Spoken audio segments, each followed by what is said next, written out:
Hello, Anima electrical. হ্যাঁ বলছি, আপনি কে বলছেন? হ্যাঁ, আমি বাপি বলছি।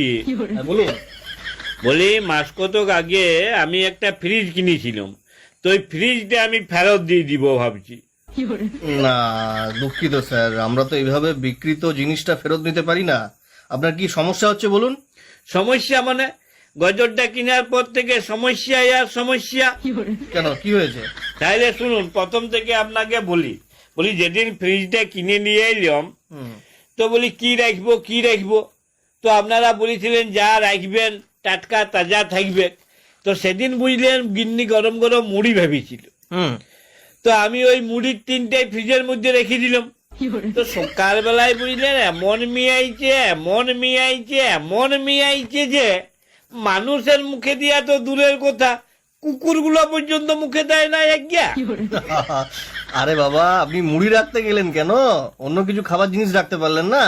রেখেছিলাম, বিস্কুটের ডিব্বাটাও রেখেছিলাম। বিস্কুট গুলো আবার রাখতে গেলেন কেন? ওটা তো নিশ্চয়ই নরম হয়ে যাবে। আর নরম পাতলা পাতলা পায়খানার মতন এমন ল্যাটপেটা হয়ে গেছিল একগিয়া। তবে ওটা কুকুরগুলো বেশ ফুর্তি করে চেটে পুটেই খাইছে।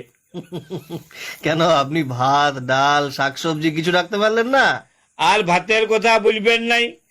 তো সেদিন খাওয়া দাওয়ার পরে ভাতটা বাড়ি গেছে। তো গিন্নিকে বললাম, শুনো এক কাজ করো, ভাতটা জল ঢালে ফ্রিজে রেখে দাও, দেখি ফ্রিজে আমার নিটা কেমন হয়। তো গিন্নিও কি করলে, ভাতে জল ঢালিয়ে ডেকচি শুদ্ধ ফ্রিজে রেখে দিল। সকালবেলাতে দেখছি বসায় ভাতের আইসক্রিম হয়ে গেছে। মেয়া মরদে চুষি খেলাম। যাক, নতুন কিছু তো খেলেন। আর খাবার কথা বলেন না, এই ফ্রিজের জন্য পাড়ার লোকের হাতে কেলানি পর্যন্ত খেলাম। কেন, ফ্রিজের সাথে আবার কেলানির কি সম্পর্ক? আর বলেন না মশাই, সেদিন বুঝলেন পাশের ঘরে সকাল থেকে দু ভাইয়ে দমে চেঁচামেচি করছে। তো আমি অনেকক্ষণ ধরে শুনিয়ে আর থাকতে লাগলাম। দিয়ে ওদিকে যে পরে বলি শোন, তোরা এত মুখে মুখে না চেঁচাইয়ে ফাটাফাটি গুতাগুতি লাঠালাঠি যা পারবি কর। যত বরফ লাগবে আমি দিব, তোরা ঘষবি। আমি নতুন ফ্রিজ কিনেছি, বরফের অভাব হবে না। তো তাহা মশাই নিজেদের গন্ডগোল তো থেমে গেলে, যে দু ভাইয়ে মিলে আমাকে একদম কাতলা পাড়া করে দিলে।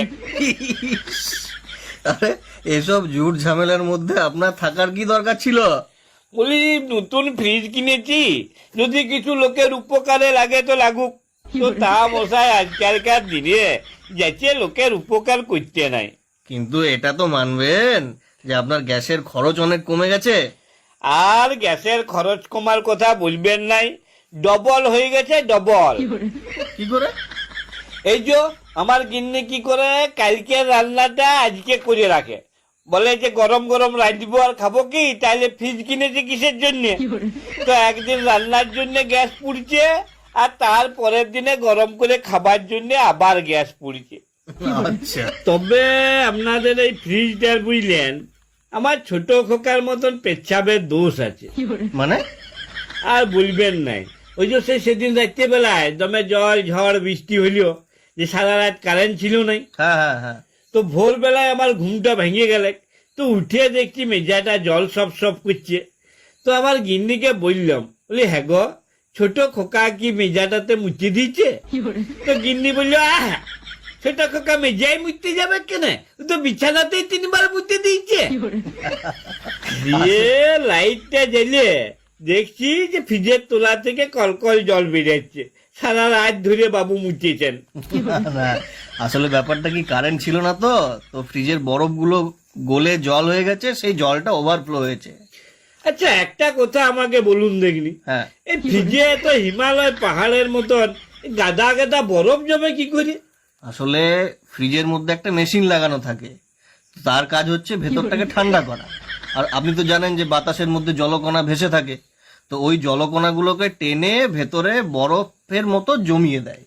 এই বাবারি, তাহলে আমাদের মন্ত্রীটাকে আর ওই মেয়া ছেলেটাকে ইডিতে এমনি ধরলে। সে আবার কি, মানে এই ফ্রিজের সাথে মন্ত্রী মেয়ে ছেলে এদের আবার কি সম্পর্ক? কেন, আপনি শুনেন নাই কলকাতার বাতাসে টাকা উড়ে?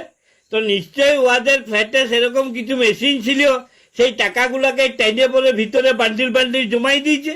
এই জন্যই তুই বলছে আমার টাকা লয়, ও বলছে আমার টাকা লয়। সত্যি মশাই, আপনার কথায় যুক্তি আছে। হ্যাঁ, তবে শুনুন, একটা কথা বলছি, আপনি শুনুন। বলি ফ্রিজটা আপনি ফেরত নিয়ে যান, আপনাকে টাকা পয়সা কিছু দিতে হবে কিনা। না, এইটা কি কোনো কথা হলো? তাহলে আপনি এত টাকা দিয়ে কিনলেন, এমনি এমনি লস করবেন? লস কোথায় দেখছেন মশাই? বলি যদি 6 মাস আমি ফ্রিজটা না চালাই, তাহলে তো আমার গ্যাসের দামে আর ইলেকট্রিকের দামেই তো আমার ফ্রিজের দাম উঠে গেল। তারপরে তো সারা জীবন আমার লাভেই লাভ। না, সে ঠিক আছে, কিন্তু ধরুন আমরা গাড়ি করে যাব, ওটাকে নিয়ে আসবো, একটা ক্যারিং খরচা আছে তো। হ, কেডিং খরচটাও আমি দিব। আমার বড় বেটার জন্য 19 বার সম্বন্ধ দেখতে গেছি। মনে করবো আরো 2 বার গেছিলাম। সবই বুঝলাম, কিন্তু আপনি একবার আরো ভেবে দেখুন দাদা। আমরা ধরুন আনতে যাব, আপনি এত টাকা খরচা করে শখের জিনিস কিনলেন, তো ওটাকে কষ্ট হবে না? ছেড়ে দেবেন? কি করবেন বলুন? বলি ধরুন কালকে আমি খাসি মাংস ভাত খাইছি, সকালবেলার থেকে পেটটা ভুটুর ভাটুর করছে, তো আমি খরচা করে খাইছি বলে 2-4 বার বাতকম্যটা ছাড়বো নাই।